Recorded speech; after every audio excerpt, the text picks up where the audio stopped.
I actually didn't realize that affects your credit to be legally structured the correct way. Mm-hmm. Okay, I didn't realize that. Yeah, because and that kind of gets into this topic of personal credit versus business credit. How's it different? What really needs to change so that a business owner doesn't find themselves in the exact same position with just a new LLC or a new business?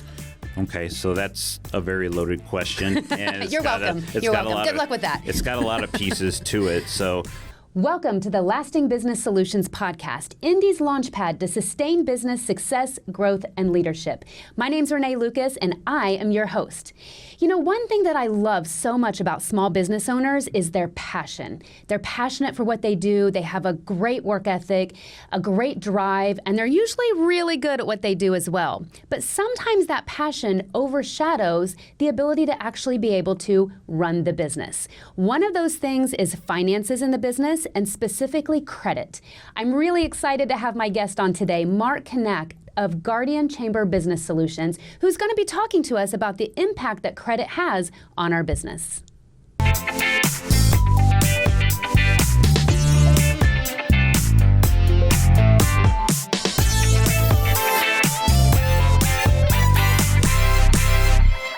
Mark Knaack obtained his degree in accounting from Harding University in 2003. He started in public accounting and then obtained his MBA while working from analyst to controller with companies such as Whirlpool, Hitachi, and International Paper.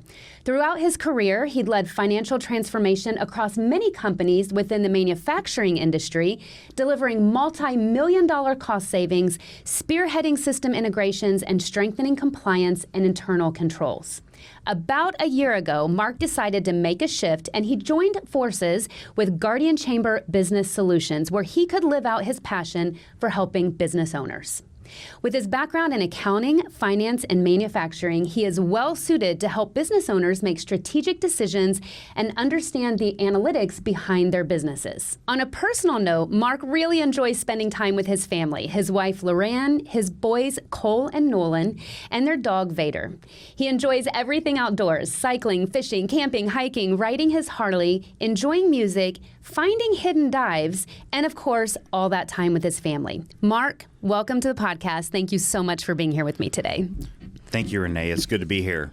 Now, two things that I'll say. Number one, you have a great last name, Knaack. I love saying it. It's so much fun. Not many people get it right. I know. I bet it's Knack is what most people say. Yes. Pretty much, yeah. Yes. Well, I love Knaack. Welcome. It's great to meet you. We actually met through some mutual networkers. You had listened to the podcast with Brody Dell, and we talked from there. So I really appreciate you tuning in. Yeah. No, it's great. Yeah, and I actually met with Brody yesterday regarding something else. But nice. So, small world, isn't it? Yeah, it's a small world. Now, before we get too far into the fun topic of credit within a business, tell me about these hidden dives. What do you mean by that? Places that are not really on the map as far as the local people are concerned. Like, for instance, Bonji's. That's one that not a lot of people know about. But so good. But the ones that do love it and go back there. So that's one of our favorites. So it's out there. So those like hidden dives, diners, places to eat, different things like that all across Indiana. Yep. Very cool. Well, now you make me want to go to Bonji's again. All right. Well, Mark, we're going to talk a little bit about credit. I know as business owners, most of the time, we don't even think about credit until we need something. And most of the time, especially starting out, it's a loan of some sort. So talk to us a little bit about your experiences with business owners from the beginning, and especially like credit for their business versus credit that they're used to for their personal world. So most business owners that I've worked with, I've worked with several, they when they're initially starting, they're wondering, how do I get past this utilization of personal guarantees, personal credit? Yeah. Because when you start out, you really don't have much of a choice. You're going to have personal guarantees strapped everything. on you on everything. We did. I know. So to have an open account at a supply house, for example, where we can buy equipment, parts, material for HVAC, we had to sign on as a personal guarantee for all of those supply houses. And I tell you, as a business owner, you feel like you're signing your life away a little bit because it's supply house after supply house after supply house after supply house, but you don't really want to just be like cash either, because I know in our world it gives the perception of, well, do you know how to run your business? Because you're paying cash for everything instead of having credit. Yeah, and that really, when you're paying cash for everything, they do look at that as is your business really a valid business as far as growth is concerned, or is it one that is struggling, so you're still paying cash for everything because you kind of give up flexibility of cash flow without utilizing credit, right? Utilizing, just using personal credit and cash, it doesn't look great to all potential vendors out there. So that's the case for all industry, or a lot of industries outside of just ours being in the trades. Is that correct? Correct. Yeah. Okay. Correct. Yeah. It's for a lot of different industries. So how do businesses go about building credit? I know on the personal side, when I was 16 or 18, whatever it was, I got a gas card, right? And that helped me to be able to understand credit cards and how they work. I can't really get in trouble with that, but it helped me to build business. Is it the same, or it helped me to build credit? Is it the same for businesses? Like, do you want to start with a business credit card sort of thing, or how do you start by building credit? Well, most businesses have already started by setting up their EIN, making sure that your business is legally set up the correct way. That's kind of the important part, making sure you're structured correctly. Okay, I'm gonna stop you right there. Structured the correct way? Mm-hmm. Okay, I didn't realize that. Yeah, because so and that kind of gets into the topic of personal credit versus business credit. How's it different? Because personal credit is based off of your Social Security number, of course. Like you said, you get out of high school, you get a credit card, you start spending, and that's just kind of how credit just kind of snowballs from there. Sure. And it's based off of your debt to income ratio, history of payments, and just history of total debt that you've incurred over time. Okay. Whereas business credit, how it is developed is, which it's tied to your EIN. So your EIN, I look at it as basically your Social Security number for your business itself. That makes sense. It works the same way. Yeah. Now everything else works a little bit differently, because the big things that drive business credit are basically comes down to two things. It comes down to timeliness, or in early payments? Yeah. Okay. Preferably early payments. They love to see early payments. So if you have a payment that's due on the 25th, pay it on the 20th? Yes. Okay. So that makes a difference. That does make a difference. Okay. And that's good to know. early payments, and they have a good positive impact, of course, on your business credit. Sure. And then the other piece that goes into your business credit is just how much history do we have? Because it's basically looking at vendors pushing over data to the 3 business credit bureaus, and less than 10% of all vendors actually do that. So it's not required. It's not required. In fact, it costs vendors money to so do that. Like, nah. So they're not. Yeah. So they're not. They don't have a vested interest in doing that. Okay. It helps the business owner. It doesn't help them. So it costs them money. So, and it makes sense that some of it's just time in business and time to see that. Because I know when we started our business, as I mentioned, we had to be a personal guarantor for so many things that we did. Now we're rarely asked to do that. And so is that just because we've been in business 20 years versus being a startup? Yeah, and after they've seen that amount of time go by, they're looking at, they look at several things, because they're looking at that. They're looking at your NAICS or an SICS code to see what industry you're actually tied to. Some are higher risk than others. Right. So that plays into it. Right. HVAC tends to be a higher risk. Yes, it does. Because we're working in gas and electric, and there's a lot of travel and all those things too. So yeah, so they do look at that. Okay. And then they, like you said, they look at how long you've been in business and how much credit have you established along the way as well. Now, say somebody has some personal finance issues. Say a business owner has some personal finance issues, whether it might get as far as having to file bankruptcy or something like that. How does that affect the business, since technically I mean, the LLC and your EIN number is different and not really the same as your Social Security number, but I mean, you are the owner, and so is that intertwined? Yeah, it is intertwined because it really depends before you even get to the bankruptcy word, as far as how much do you have wrapped up in personal guarantees versus your business credit? How much are you in each of them? Because when you file bankruptcy, many times you're going to file it both for your business and sometimes personally at the same time. Just had a business call me yesterday out of the blue, and he had filed bankruptcy for his business and personally. And so his question was, how do I start to rebuild? And as we look at that, really the big basis of rebuilding that would be to, first of all, you need to start a new LLC would be the best way to do it. Start a new business. Not try to rebuild off the existing one that filed bankruptcy.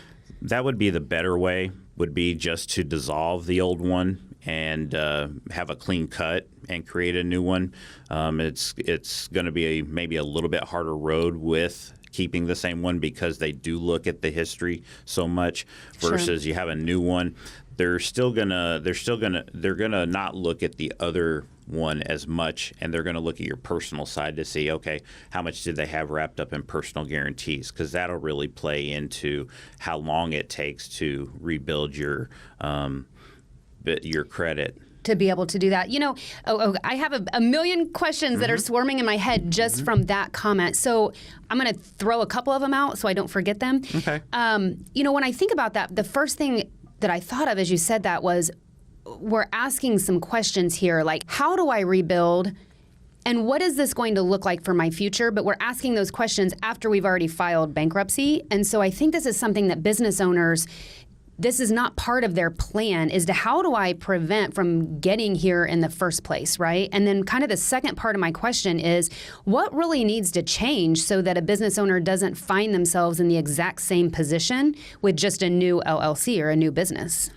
Okay, so that's a very loaded question. And You're welcome. You're welcome. Good luck with that. It's got a lot of pieces to it. So of course, it's better to kind of have a foresight into these things that, okay, this may potentially happen and what's going to occur when it does. Because when it does happen, you're going to lose your credit lines.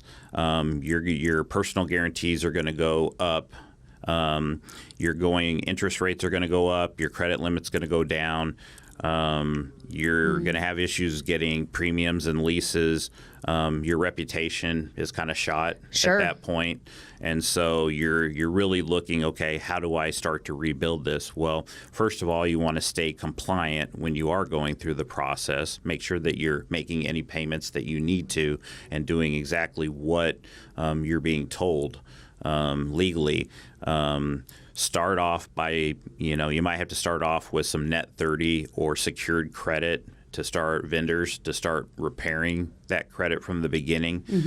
Make sure you update your codes, your industry codes appropriately, because some of them again are high risk versus not high risk. But you want to be accurate as well. Sure. You don't want to sugarcoat it and say that you're something that you're not. No. Yeah. No. Yeah. No. And you want to make sure that you're monitoring reports, that you start to get new trade lines as things occur. And then, like we talked about earlier, you want to probably think about just having a new EIN to begin with and going that direction. So say that you have, whether it's a bankruptcy or whether it's a history of bad credit per se, does that impact the ability for somebody to get a new EIN and to start a new business under a new LLC under a new name, or is it completely separate? It doesn't really impact, because you can have as many new LLCs and as many new businesses as you want. You just have to get it approved with the state. They're not going to necessarily look at the old one and say, well, you didn't manage that one well, so we're not going to give you another one. Because businesses create new ones all the time. Okay. It's really just a matter of, does somebody else have that name? are they trying to set it up correctly, or there's probably certain flags that they look at, but that's not one of them. What's interesting is because that's not really monitored. To see that, then I would imagine that makes vendors very strict and particular about who they're going into business with, because they could have, say they had a business that they had an open account with, it was delinquent, all the things, they go through bankruptcy. If that same person comes and tries to set up another account just under another business name, I mean, that vendor's probably going to be a little gun shy, I would imagine, to issue the same level of credit that they did before. Yeah, if that vendor is able, if they're able to connect the dots and see, that you had a business that dissolved or, went through bankruptcy, and you're trying to create those lines underneath a new name. Really what they're going to look at the end of the day is they're going to look at the personal guarantees that you have tied to that business. Okay. Because that's going to drive it a little bit more. They are going to see the history of the bankruptcy, and then that's going to weigh you down, probably depending on what type of bankruptcy. It will weigh you down for anywhere up to 7 to 10 years.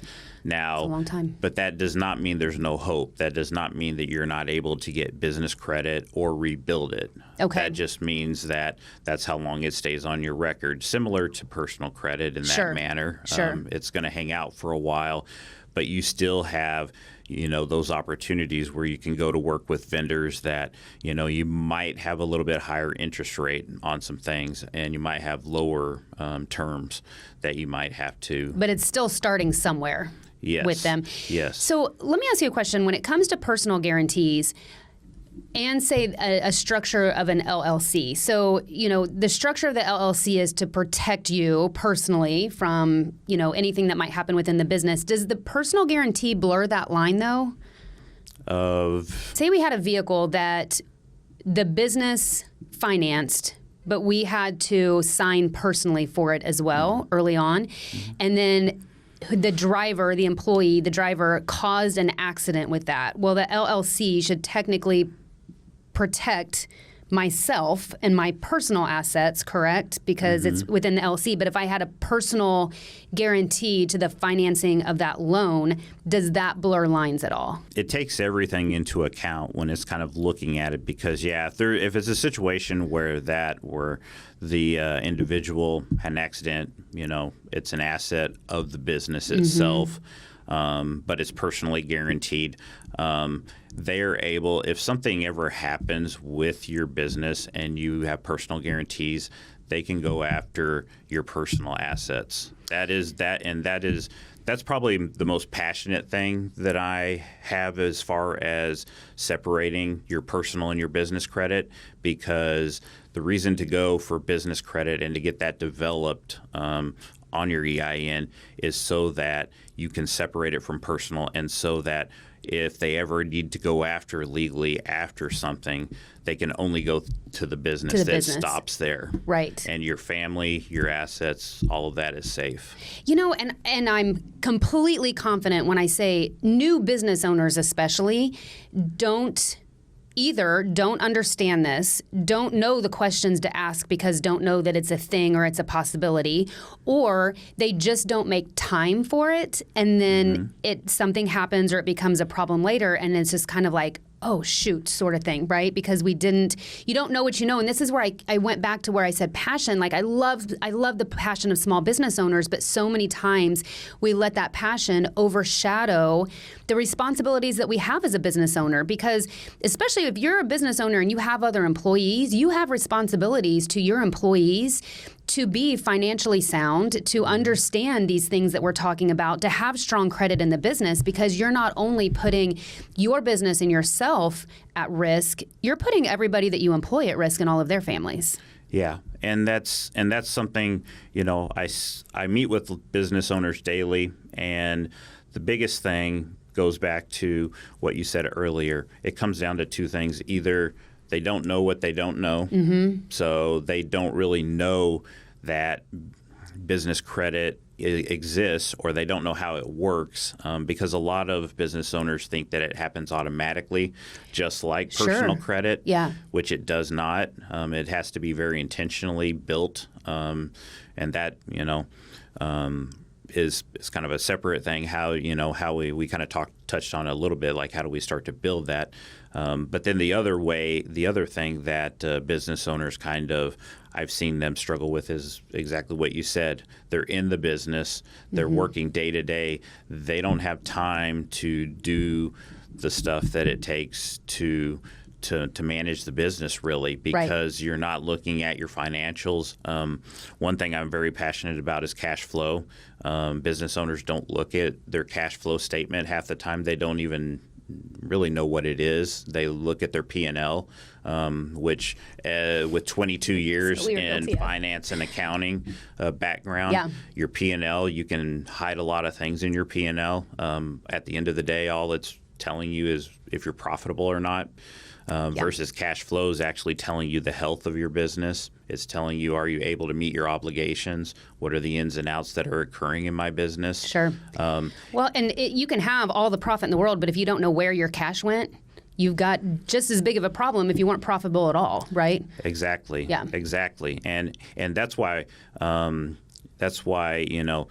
a daily basis, we're looking. We utilize cash flow to actually determine what the needs of a business are as far as credit and capital and those types of things, because it's a big indicator of all of that. So let me ask you a question, Mark. When we started our business, and Travis and I talked a lot about this in the very first couple episodes of the podcast, and we kind of told our story a little bit. We were the typical small business owners that we were really good at what we did and really passionate about it. And I joke now that we were pretty much like a charity and a bank to everybody else, right? Because we didn't know how to manage a business. We didn't know the very things that we're talking about. And so, my dad taught me on a personal level how to budget. He taught me, if you don't have the money for it, you don't buy it, right? We don't put a lot of money on credit cards. We don't do these things. And so that's how we ran our business. And so, we grew each year, but it was very, very, very small growth, because if we didn't have the cash for it, then we didn't buy it. I didn't really understand at all debt at that time, credit at that time. Is there good debt versus bad debt? There's definitely good debt versus bad debt. At the end of the day, the big question that business owners need to ask themselves is this debt going to generate more value than the cost? Oh, say that again. I like that. Is this debt that I'm incurring, is it going to generate more value than cost? So is it going to increase revenue, increase my customer acquisition, increase the assets of my business? Is it going to do that versus just add more expenses to what I'm doing? Yes, because good debt is, like you said, it's going to increase the revenue in your business, increase staffing, increase things that you can tie directly to, profit-making situations, versus bad debt that you're going to see is going to be stuff that is basically thrown at the business, but it's not going anywhere. It's not sticking. Like, did you upgrade your office? Did you, that makes sense. to make things look nice, aesthetically. We bought a bunch of new furniture and we painted. Marketing is a big one, because there's some iffy as far as marketing strategies. Is it an unknown one that you're just throwing to see if something happens? That's going to ripple effect to revenue down the line. It's like spaghetti on a wall. Yes. See if it sticks. Exactly. But it all comes down to that question, if it's actually creating more value, creating more revenue than the cost is. That's a really good tip. I really appreciate that. Question for you. So as a new business owner, all we think about is the money that we don't have, right? Well, I can't afford that. I can't afford that. I can't afford that. And I learned probably 8 years or so into our business that, man, you need to have a really good accountant, a really good attorney, a really good insurance agent on your team, right? Really good advisor. But I think the misconception, I know I had that, is that I couldn't afford an advisor or a strategist. And I'm going to say, like you, this is exactly what you do in helping businesses, but it's something that I never considered, partly because I didn't know it existed, right? I didn't know business at all, so I didn't know about this. But knowing myself, even if I had, I would guess that I would have thought, like, I can't afford you, right? Or I can't afford an advisor, a strategist. What would you say to a business owner with that mindset? Yeah, that comes up quite a bit, that, everything sounds great, and people, I explain business credit to them. They understand it. They see the need for it. And the question always comes up, or the statement, I can't afford it. This is too much. And what I go back to is the question that, what if you don't do this? What is the cost to your business? Yeah. And so, this is one of those things when we're looking at business owners and creating a business plan and creating a vision for your business and where you want to be and a budget, this really needs to be a part of it, right? Having an advisor, having a strategist on your team needs to be a part of your budget and of your business plan. And the big reason, if nothing else, the big reason for that is because business owners are so focused on cost that they're like, I can't afford those things. Well, when you have those individuals on your team, that goes back to the revenue making question, because those individuals will find the savings, and you'll just all of a sudden you'll see new things pop out of your business when looking at your financials, maybe doing some things a little bit differently, looking at your cash flow a little bit more closely. And then all of a sudden you find out you have some additional money to be able to afford those, or just the savings off of lower interest rates and things like that, because you have individuals that are knowledgeable about business credit and how to build it. You're going to find the savings, and that's more than going to pay for the cost of these individuals. So you have to look. I always go back to, just because of the accountant in me, I go back to look at the numbers. The numbers don't lie.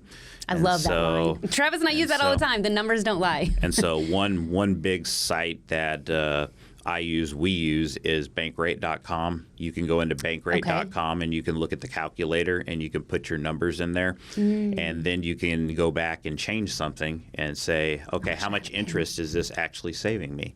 And you can actually see the interest, because I had a chiropractor, and we were looking at some things and equipment that that he had a loan on, big loan on, and I was like, okay, let's throw it in Bankrate and see what happens. And just by changing, by getting a reduced interest rate of like 3%, saved him like $80,000-$90,000 in interest. Wow! And to some people, that may not be a lot of money, but to me, I'm like, well, what could you do with $80,000-$90,000? We talk in our business all the time about we're making it like we just had to replace tires on one of our vans because we didn't take the time to do the tire rotation maintenance. And so Travis had said we were about 2 years early on having to replace that. So we were talking about with our management team, we just chose to spend $750 in this way because we skimped on the maintenance that needed to happen. Now you take that times 16 vehicles that are out there, that really adds up to be a lot of money. And those are things that you're not even necessarily aware of because you're just so tied up in the day-to-day of your business. Yeah, and it really does, and it's not business owners' fault, because they're just wrapped up in the day-to-day. A lot of times they either don't have the employees, they have trouble. So many business owners tell me that they have trouble retaining people. They have trouble finding good quality workers that they can trust. And when that becomes a problem, you're spending a lot of your day-to-day in the business at the front desk, for somebody answering the phones, doing doing stuff that somebody else should be doing realistically, and not, backing yourself out. Because one thing that business credit does give you the capability to do, that I've seen time and time again, is when it gives you the flexibility in your cash flow. It starts to basically kind of give you a shot in the arm that says, okay, now I have, a little bit of flexibility as far as what I can do with my business now. It's not meant to get you into debt, business credit. Everybody thinks, well, it's meant to get me into debt. Well, no, nobody's trying to get you into debt. What they're trying to do is give you flexibility so that you have options as far as being able to have low interest rate credit is super important, because other creditors and lenders see that as somebody who knows how to run their business. They're looking at it saying, oh, this person really does understand the power of credit and the flexibility, and they're not just utilizing cash for everything. And I'm not saying paying for cash is bad, but a lot of business owners, they think that's the way to go, is just pay cash for everything. Mark, so you talked a little bit to me about a strategy when it comes to like a credit tiering strategy. So there's different tiers for maybe a business owner to focus on as they're, moving through their stages of business. Can you kind of give me an idea of what that looks like? Yeah. So when you're building your credit in the first 3 months, you're going to be in tier 1, of course, and you're going to start looking tier at 0. Yeah, tier 0. And you start looking at what are called your starter vendors. You're also wanting, at the same time that you're looking at those vendors, you're utilizing bootstrapping, so cash. You're utilizing personal credit cards during that time period. And then you can take out business credit cards. They're probably going to be secured because you're building your credit. Sure. And so you're going to have the personal guarantees on there. And then you're going to have some net 30 vendors that you're going to work with. Now that's going to then propel you in months 3 to 6 to tier 2. Tier 2 is going to be more of you're going to start to get access to small business credit cards that are not secured. Okay. People utilize at that time PayPal. Stripe is a big one. Loans from them. Yeah. Stripe's one that we use. Yeah. Low limit business credit lines. Okay. Things like that starts to become available. Retail and store credit are big during this one. So if you utilize those types of things, so it might be like Office Depot, Amazon Business. Sure. Things like that. Well, and then you're getting the advantages of getting some reduced rates some discounted rates for being a business. Yes. So I know that one of our, or several of our vendors actually, like if we pay by the 10th of the month, for example, we might get a 1% or 1.5%, 2% savings. And so that really adds up when you look at all of those. Pay attention to those when they do give the option of, if you pay within 10 days and you get 1 or 2% or whatever rate reduction. Yeah. Because those are big. They, like you said, they do add up over time. So make sure that you and it's early payments. Early payments are always going to be positive when it comes to business credit. That's a really good tip that you gave. Yeah. So early is always better. I know a lot of people, especially with the way the economy is and everything, they're trying to hold on as long as they can to that last day to pay. Yeah. But even if you start to get like a day or two late or something like that, a late payment can really have a ripple effect on your business credit. It can impact it by several points. And that's good to know. I had somebody say to me once they had a loan payment that was due on, say, the 8th, but it actually said that it wouldn't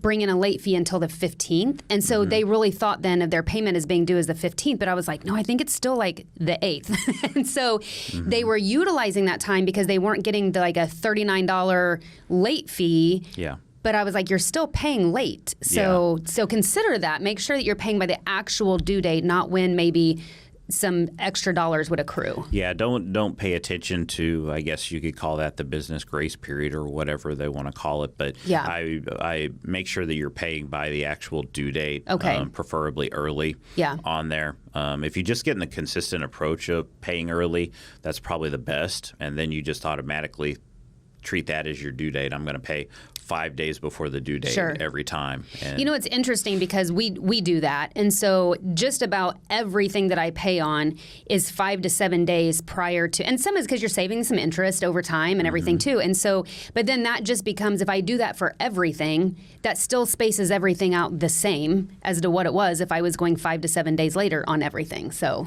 Yeah. yeah. Yeah. So for cash flow purposes, it doesn't affect us in a negative way at all.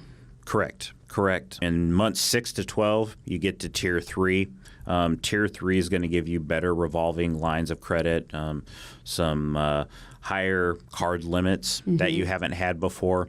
One big one that's utilized now is it's called fintech funding, which is going to be like Fundbox or Bluevine, which that's kind of a little bit newer. I haven't even heard of those. newer to everybody. Okay, but yeah. I But got you some can research Google to it. do, You can yeah. Google it and look at it. Yeah. And then and a lot of times that's going to be your revolving credit cards and your fuel cards are big during this. Okay. And fuel cards, one little trick about fuel cards a lot of people don't know is because if you do take it out and it's set up correctly the way it needs to be, which we make sure it is set up correctly for individuals, for small businesses, but then you can still utilize it personally, and you can, as long as you pay personally, you're still in the good.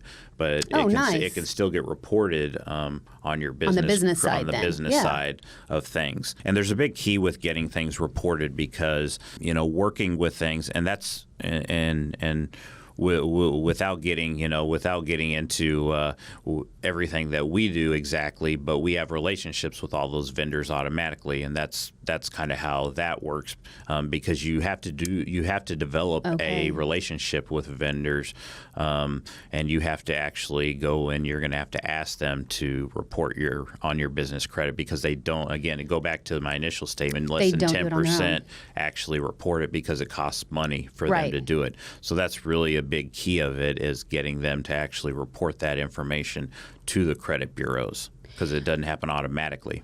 Well, I tell you what, and that's just another great reason to make sure that in your business plan and in your budget that you're actually building in working with a strategist and advisor, somebody like yourself, to be able to learn what you don't know. Because that's the thing that I've learned too is like I could ask questions if I knew what to ask, but I don't know what to ask. And so then if you don't know what to ask and nobody just volunteers the information, how are you ever going to learn it, right? And so that's what, by building a team that supports your business with, like we said, accounting and insurance and strategic advisors and legal, building that team for you not only helps you right now, but it helps protect you in the future. And they always say, it's the question I asked before is how do you afford it? How do you not afford it?